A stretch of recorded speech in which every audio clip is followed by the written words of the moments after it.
Welcome back in. You've probably heard the term IRA. It stands for Individual Retirement Account. But when it comes to strategies like Roth conversions, a lot of people aren't exactly sure what that means or whether it's the right move. And joining us today to break it all down is financial advisor Chris Burns. Chris, good morning. Thanks for being here. Thank you for having me. So a very good conversation here. I want to start simple though. When we talk about converting to a Roth IRA, what does that mean in very basic terms? Well, let's define IRA and Roth first, right?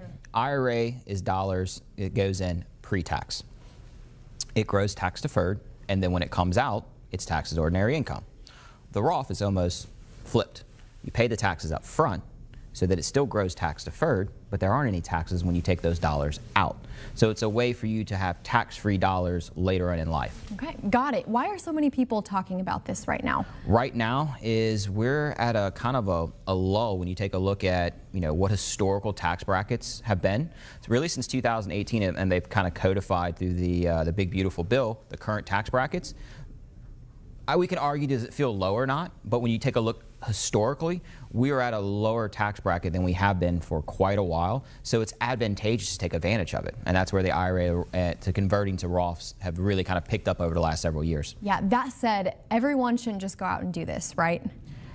No. Right. The answer in the finance world is never all nothing, right? But going back to it, everyone should explore it, right? Because if it makes sense, this could be dollars that you can touch later on in life that are tax-free. That's not going to upset what you're maybe doing from a taxable standpoint.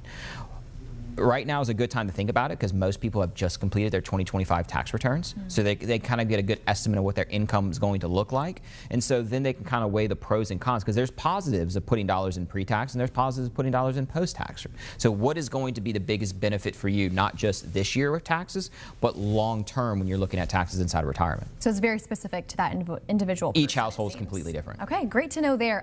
Those required withdrawals can catch people off guard though, right? Absolutely. Those required minimum distributions, those are only on IRAs. On Roths, that's another benefit from them. You're not required to ever take a distribution out of it. So if you're fortunate enough to take 401k, IRAs, TSPs into retirement and you say, look, I don't need these dollars, the government does. And the government's going to come knock on your door either at age 73 or age 75, depending on when you were born, and say, hey, we've given you this huge benefit of growing these dollars tax-free.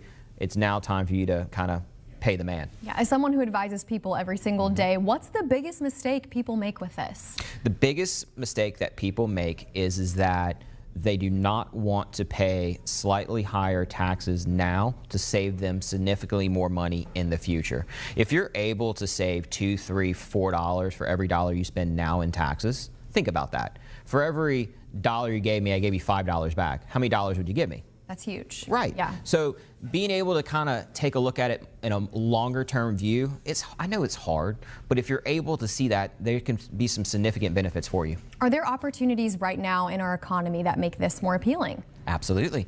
Markets were in correction territory until the ceasefire.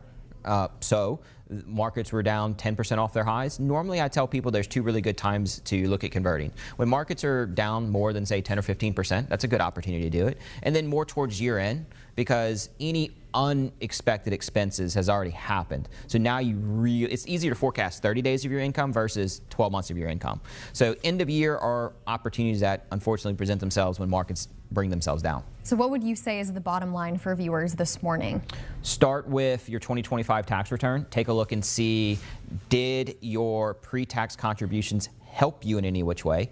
And then if you're sophisticated enough, work with a financial advisor or a CPA or yourself to kind of formulate what your tax savings are. If you're not sure where to start, that might be a good initial conversation to have with a financial advising team. And I know you guys are here and ready and willing to help people on the other side of the screen here. What's the first step people can do when they want to reach out to you? Easiest place to find us is at our website, burnstateplanning.com, and I think that'll be a benefit too because it's going to give us a checklist of, hey, these are items that we're going to need. Hey, we're going to want to bring your tax returns, bring your statements.